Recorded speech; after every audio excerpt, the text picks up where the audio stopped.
how are you doing? I am here to start on my candle collection project. This is probably going to be a pretty big undertaking that will take several videos. I'll kind of break it apart so that if you have other things to do, you can go and do those things instead of watch all of these videos. To begin, I just want to thank you guys for all of the support and love that you guys kind of showered on me in my last video. That is definitely something new for me. Like I said, I usually try to make my videos kind of happy-go-lucky because I'm in general a happy-go-lucky person. It's just been the worst year of my entire life, and honestly, I just don't know how to deal with it or how to get back on my feet. I don't feel normal, and I don't know, it's like, oh God, it's been a year. I don't know if I'll ever feel normal, and I've studied grief a lot. You guys know I have a counseling degree, and I know that grief comes in waves, and I know that grief takes longer in some people and shorter in other people, and there's really just no cure other than time and trying to do things to honor the person that's passed or feel connected to them still. And honestly, I left absolutely nothing unsaid with my grandfather. Actually, the last thing he said to me when he was, very coherent, the last thing he said, well, he said two things to me. First of all, he said that he was okay with dying, and so that actually gives me a lot of peace. He actually said, give me my glasses so I can see Jaren one more time, and I said, oh, be quiet, and he said, no, I'm totally okay. I'm totally okay to die. I'm totally okay. And at the time, that bothered me, but in retrospect, it actually gives me a little bit of peace. I know he was at peace with it, and so that was that, and so that was sweet, and that gives me a little bit of comfort. And the actual last thing he really said was we were at the hospital, and he said the nurses weren't telling him what was going on, and he was like, well, Jaren will tell me what's going on. She tells me everything. I find a lot of, I guess, comfort in that as well, because I still try to talk to him. I still try to tell him what's going on in life, just in praying and stuff. A lot of times, especially if you've been doing YouTube for a couple of years like I have, sorry, I'm like messing with this book.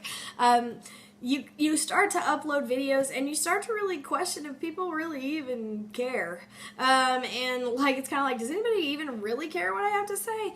And so I was kind of humbled by how much love and support you guys showered on me, and I just want you guys to know that I very much appreciate it. That video was the hardest video I've ever done. I usually am not a very vulnerable person. It takes a lot for me to let people totally in.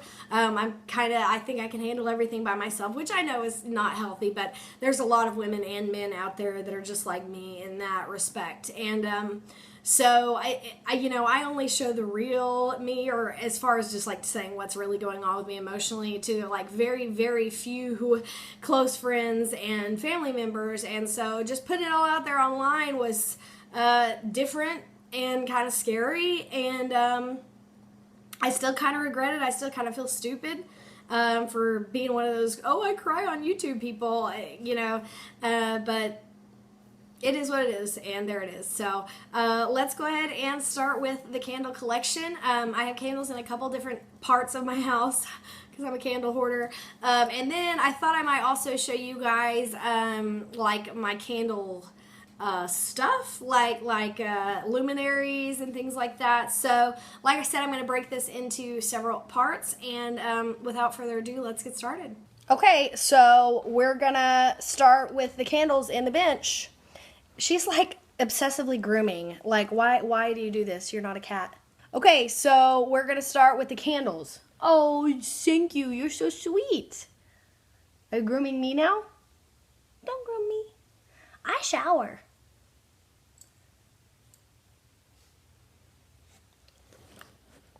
Okay, guys and gals, this right here is what I refer to as my candle bench. It's just in my living room. I brought a light in here because it's really, I have like big windows in my living room and they let in a lot of light and it makes it really like shadowy and like glary in here. So I apologize for that firsthand. But anyway, this is again what I call my candle bench because it is filled with candles. And the wonderful thing is, looking at it, it's very unassuming and you can't tell that it's filled with candles, but it is. So let me just kind of open it up. I'm going to move the pillows and I will show you what's inside. Look at the SpongeBob blanket. It's just atrocious, but someone won't stay off the couch. We're taking a nap in the sun, you can see. So I put this ugly little SpongeBob blanket on the couch so I can wash it once a week. So, I don't even know what to say, but you guys don't get to see her in a lot of videos because she's usually in here and being a total lazy bum. So usually when I'm filming, she's asleep. So since she's awake and right here, I thought I would, you know, include her in the candle video. So yeah, this is the pup that you saw at one time that I could hold in my hand. And now she's a big girl. Okay, so this is the inside of the bench. This is really not that large of a bench, but I'm going to tell you it's kind of like a foot deep. This thing holds an absolute ton of candles, and it's like a space lifesaver for me, you know, because people can still sit on top of it, and they have no idea that I have an entire candle hoard sitting beneath them. Technically, I could really get rid of the bench because nobody really sits on it much, but I have like half of my candle stash in it, so I can't afford to do that. So, just kind of so you can see how these are stored. I have them stacked too high. So, you know, there's one underneath each of those. And then I just have some kind of random minis. If you look there towards like the front of the bench, I have just kind of little random minis kind of stuck in there where they fit. And so this is kind of what it looks like when you open it up, and I'm going to take everything out. Oh my gosh. And I will show you everything that is in here. The bench here is usually, well, for the most part, this is kind of like my older candles from like the year before or even a little before that I didn't quite get through. I keep my newer candles in a different cabinet that I will show you guys in the next video. And then what doesn't get burned, I kind of pull out of that old cabinet and put them in here as I have more room in here. So as you can see, it's pretty full, but you know, like once a month or twice a month, I'll just pull kind of a random candle from here that I feel like burning. And so I do kind of cycle things out, so on and so forth. And so I don't believe I have any candles that are over like 3 years old, just because I do try to cycle them out. If I have some that are like super, super old, I try to get those burned. Like I'm going to show you this really old Caribbean Escape that I have in here.